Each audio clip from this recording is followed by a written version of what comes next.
Good morning all of you.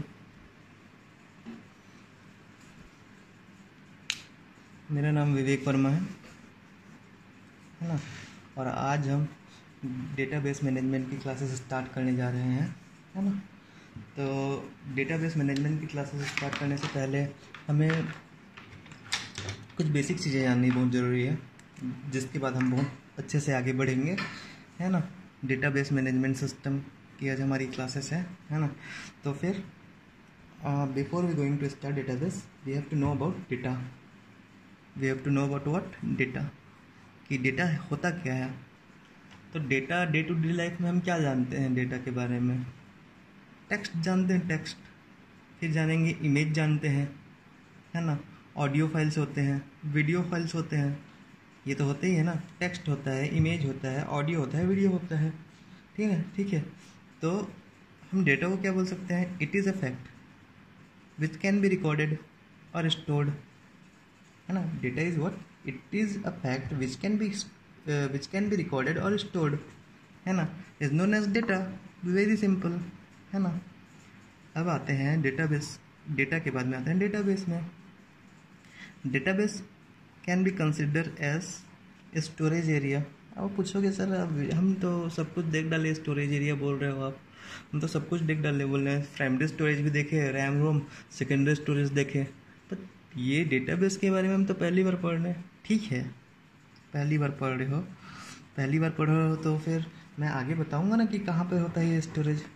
ठीक है, ये क्या है, सबसे बड़ी बात है ये स्टोरेज एरिया ही है ना। तो क्या स्टोर करके रखता है ये? It can store related data, that it is collection of related data, है ना।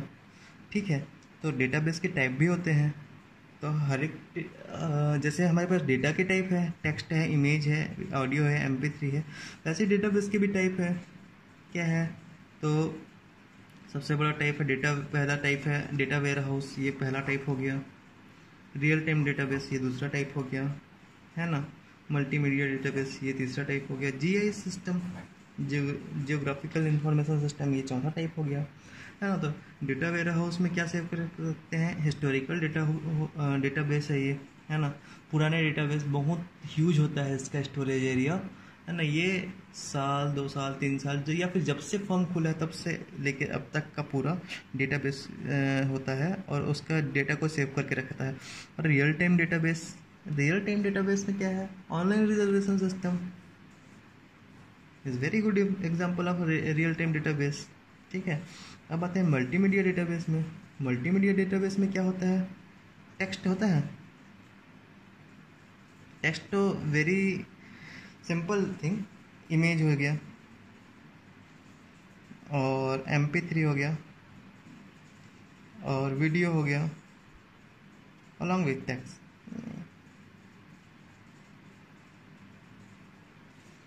ठीक है, ये भी समझ गए हम, डेटा समझ गए, डेटाबेस समझ गए। डेटाबेस मैनेजमेंट सिस्टम में बच्चा क्या होता है, क्या समझना है? तो database management system is collection of softwares. It is what? Collection of software. तो ये सॉफ्टवेयर्स क्या करते हैं? डेटाबेस को डिफाइन करते हैं, डेटाबेस को कंस्ट्रक्ट करते हैं, डेटाबेस को मैनिपुलेट कर सकते हैं, मीन्स दैट एडिट कर सकते हैं, इज नोन एज डेटाबेस, है ना।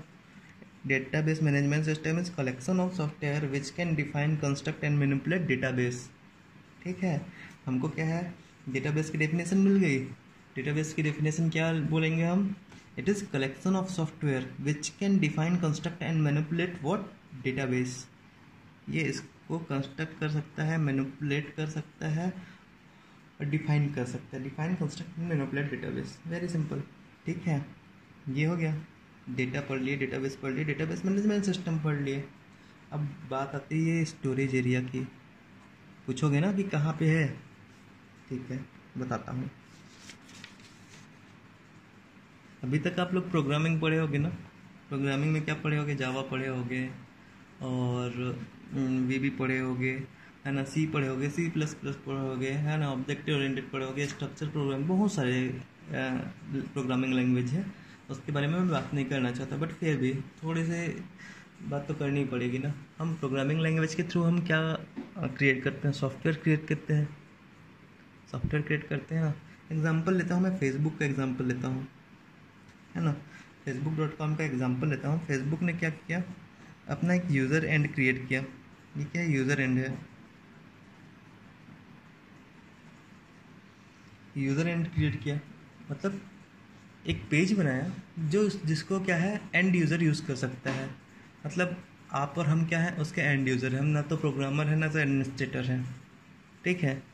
तो हम क्या करेंगे, अपना प्रोफाइल बनाएंगे। उस पर प्रोफाइल बनाएंगे तो क्या करेंगे, उस पर अपना इमेज डालेंगे, अपना नाम डालेंगे, है ना, और स्टेटस डालते हैं, है ना। बहुत सारी चीज़ें हम उस पर क्या करते हैं, शेयर करते हैं। तो फेसबुक को क्या चाहिए, उसको स्टोर करने के लिए क्या चाहिए, एक स्टोरेज एरिया चाहिए,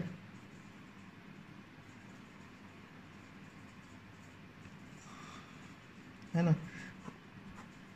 उसको क्या चाहिए, फेसबुक को सेव करने के लिए उसको स्टोरेज एरिया चाहिए, है ना। स्टोरेज एरिया ही क्या होता है, उसका बैकएंड स्टोरेज होता है। उसको हम बोलते हैं डेटाबेस मैनेजमेंट सिस्टम, DBMS, ठीक है।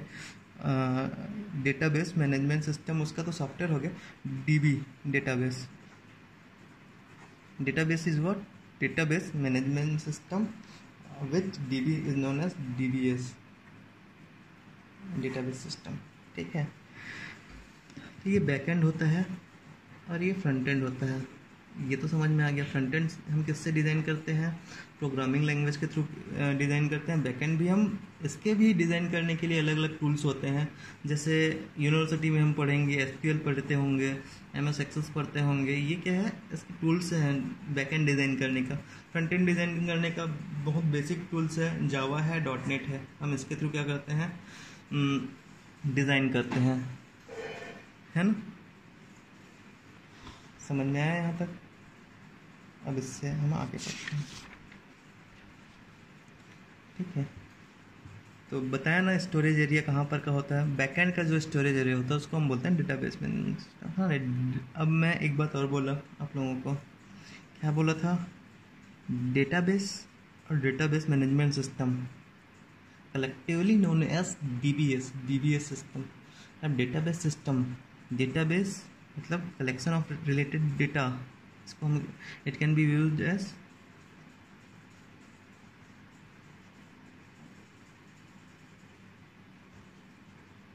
यही बोला था ना मैंने, कलेक्शन ऑफ रिलेटेड डेटा को हम क्या बोलते हैं, डेटाबेस, है ना।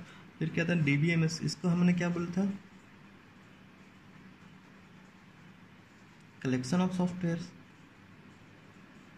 है ना, collection of software which can define, construct and manipulate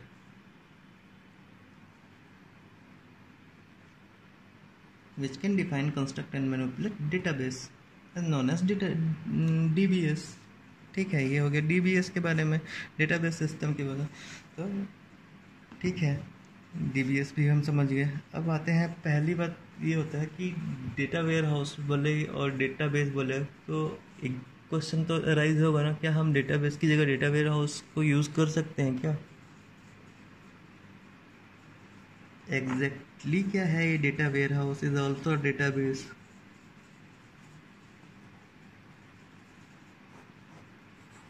ये भी क्या है, डेटाबेस ही है। हाँ, हम यूज़ करते हैं डेटा वेयर हाउस को, बट इसका पर्पस अलग होता है ना। इसका पर्पस क्या होता है, ये बहुत अगर हम प्रेजेंट डेटा को हमको स्टोर करना है तो हम किसका यूज़ करेंगे, डेटाबेस का यूज़ करेंगे। और जो डेटा पुराना हो सकता है, हो गया है, जैसे 2 साल 3 साल पुराना डेटा है ना, तो उसको हमको स्टोर करने के लिए डेटा वेयर हाउस का यूज़ करना पड़ता है ना। ये वेरी हो जाता है इसका, जो हमारा प्रेजेंट डेटाबेस है उससे इसकी साइज़ बहुत बड़ी होती है। तो हम इसको यूज़ क्यों करते हैं, यूज़ हम इसको हिस्टोरिकल डेटा सेव करने के लिए यूज़ करते हैं, ठीक है। हिस्टोरिकल डेटा का ये क्या यूज़ है, हमको एनालिसिस करना होता है। किसी भी फर्म को अपना बिजनेस ग्रोथ के लिए एनालिसिस करना होता है, तो एनालिसिस कैसे करेंगे, एनालिसिस करेंगे हम हिस्टोरिकल डेटा को देख के, कि हम किसी फर्म के पास तो जब से वो स्टार्ट हुआ है तब से लेके अभी तक का डेटा को स्टोर करना है, तो उसको स्टोरेज एरिया चाहिए। वो स्टोरेज एरिया प्रोवाइड करता है डेटा वेयर हाउस, ठीक है। ये भी समझ गया, डेटा वेयर हाउस, ठीक है। तो आज हम यहीं तक करते हैं। पढ़ते हैं। कल हम स्टार्ट करेंगे डेटाबेस मॉडलिंग।